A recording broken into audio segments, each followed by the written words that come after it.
رانا ثناءاللہ کے خلاف منشیات کیس میں ایک اور گرفتاری اے این ایف نے ڈی ایس پی ملک خالد کو لاہور سے حراست میں لے لیا ہے۔ ذرائع کا کہنا ہے ملک خالد رانا ثناءاللہ کے قریبی ساتھی ہیں۔ اے این ایف کا ایک ایس ایس پی کی بھی گرفتاری کے لیے آئی جی پنجاب سے رجوع، جبکہ رانا ثناءاللہ کے حلقے سے ایک سابق یو سی چیئرمین کو بھی حراست میں لے لیا گیا ہے۔ اسی پر بات کریں گے، بلال سکندر ہمارے ساتھ موجود ہیں۔ بلال سکندر بتائیے گا، گرفتاریاں عمل میں لائی جا رہی ہیں، وزیر قانون پنجاب رہ چکے ہیں اور پولیس والے بھی ملوث ہیں۔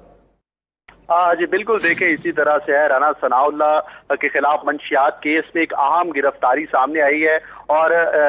ڈی ایس پی ملک خالد جو ہے، جو اسپیشل پروٹیکشن یونٹ میں تعینات تھے، ان کو لاہور سے رات گئے حراست میں لے لیا گیا ہے۔ اور اے این ایف ذرائع اس حوالے سے کہتے ہیں کہ ملک خالد جو ہے وہ رانا ثناءاللہ کے قریبی ساتھی تھے۔ فیصل آباد میں بھی وہ ڈی ایس پی کے فرائض سر انجام دے چکے ہیں، یہاں پہ بھی ایس پی یو میں یہ وہ تعینات رہ چکے ہیں، اور منشیات کے جو جتنے بھی گروہ ہوتے تھے ان کے سر پہ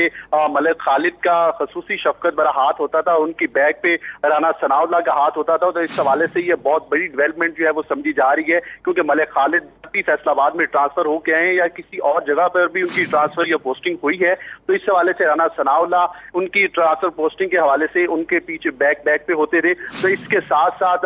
ایک ایس ایس پی کی گرفتاری کے لیے بھی ڈی آئی جی سے جو ہے وہ رابطہ کیا جا رہا ہے اور ان کے گرفتاری کے لیے متعدد مقامات پر چھاپے مارے جا رہے ہیں، جبکہ رانا ثناءاللہ کے حلقے سے ایک سابق یو سی چیئرمین کو بھی رات گئے حراست میں لے لیا گیا ہے اور ان کو بھی نامعلوم مقام پر منتقل کر دیا گیا ہے۔ تو اے این ایف ذرائع اس حوالے سے کہتے ہیں کہ بہت بڑی ڈیولپمنٹ ہے رانا ثناءاللہ کے منشیات کے کیس میں، جو کہ ایک ڈی ایس پی کو حراست میں لیا گیا ان سے۔ جی ٹھیک ہے بلال، بہت شکریہ آپ کا، آپ ہمیں آگاہ کر رہے تھے۔